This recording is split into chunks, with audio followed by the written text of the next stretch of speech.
Hello viewers, this is CBATV News in Brief. My name is Mutiu Olawuyi.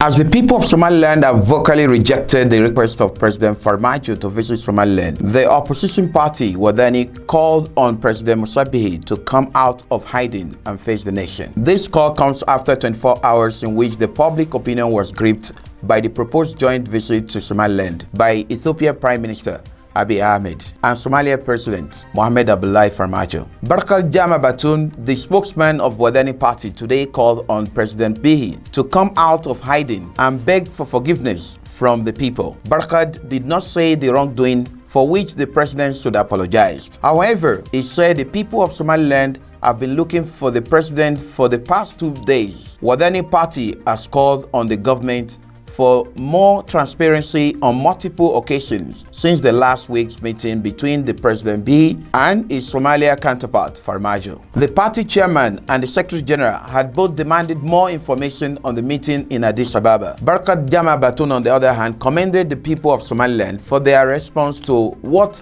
he called the assault on their sovereignty and unity. He urged them to closely follow the President's annual speech to the Parliament set for Tuesday.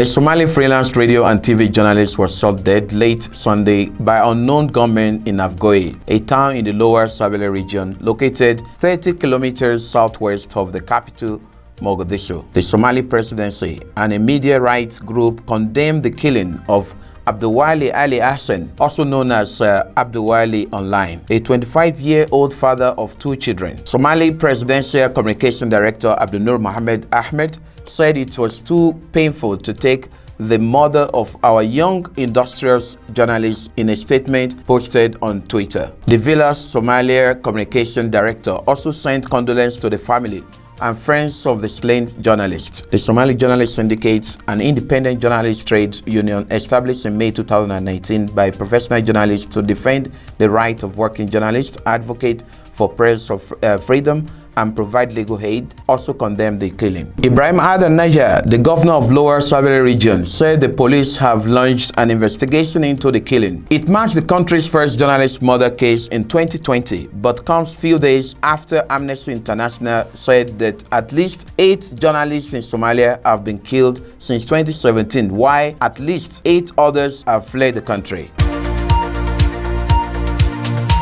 Somaliland's police have dismissed an officer's caught in tape beating up a young woman in Hargeisa. In a short statement on Facebook, the police announced the Sergeant Mahad Abdul Isman was suspended immediately for his assault on the woman. The police command did not announce further actions against the officer. On Monday morning, a 16-second video of a police officer slapping and choking a woman went viral on social media. It attracted widespread condemnation from people across all walks of life in Somaliland. Some people are outraged by apparent brutality called for the trial of the officer. The swift reaction from the police will add to the soaring popularity of the police commissioner, Brigadier General Mohammed Adan Sakadi. The police commissioner has so far been praised for initiating a much-needed reform since taking the helm of affairs at the end of last year.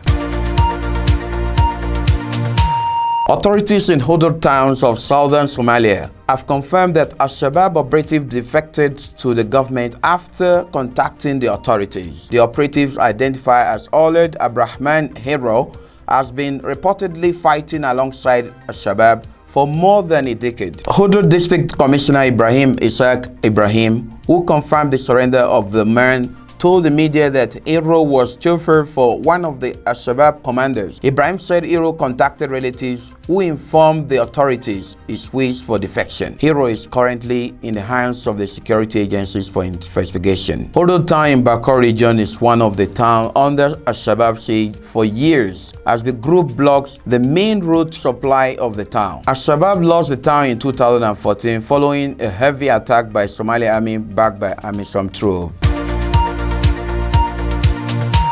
A popular Rwanda singer whose music was banned by the ruling regime committed suicide in custody, police announced on Monday, 3 days after he was caught trying to flee the country. Kizito Mihigo, a survivor of Rwanda's genocide whose song angered the government of strongman President Paul Kagame, was found dead in a police cell in the capital Kigali around 5 a.m. Mihigo, who was sentenced to 10 years jail in 2015 for conspiracy against the government, but later released on pardon, was captured trying to cross the border in Rwanda South. Police spokesman John Bosco Kabera said he was visited by family members and his lawyer during his detention. Investigations have begun to ascertain why he committed suicide, he said. Mihigo fell foul of the ruling RPF in 2013 after composing songs that questioned the government's tight control of legacy of 1994 tragedy. His music, once popular by ruling elites, was swiftly banned. 2 years later, he was accused of terrorism and raising support for an opposition political movement and sentenced to 10 years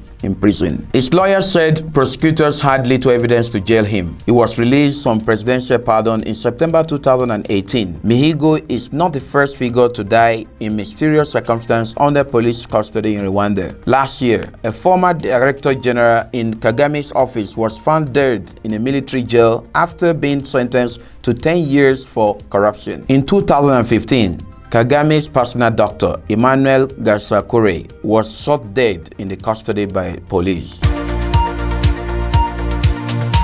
Somali Foreign Minister Ahmed Issa Awad has today held a meeting with the country representative of World Health Organization (WHO). The minister received Dr. Manunur Rahman Malik, who was appointed to lead WHO mission in Somalia. In a Twitter post, the minister said the WHO representative has extended his credentials to the ministry. I received credentials from WHO country representative and head of mission, Dr. Manunur Rahman Malik, said Minister Awad. The minister expressed his government's commitment to work with the organization in promoting the country's health sector. The minister said the Somali government acknowledged WHO's role in supporting health services in Somalia and in leading partners in effective health responses. On his part, Malik pledged that he will work on helping people and helping the country in getting quality health care. Thank you for watching CBATV News in Brief. My name is Mutiu Olawuyi.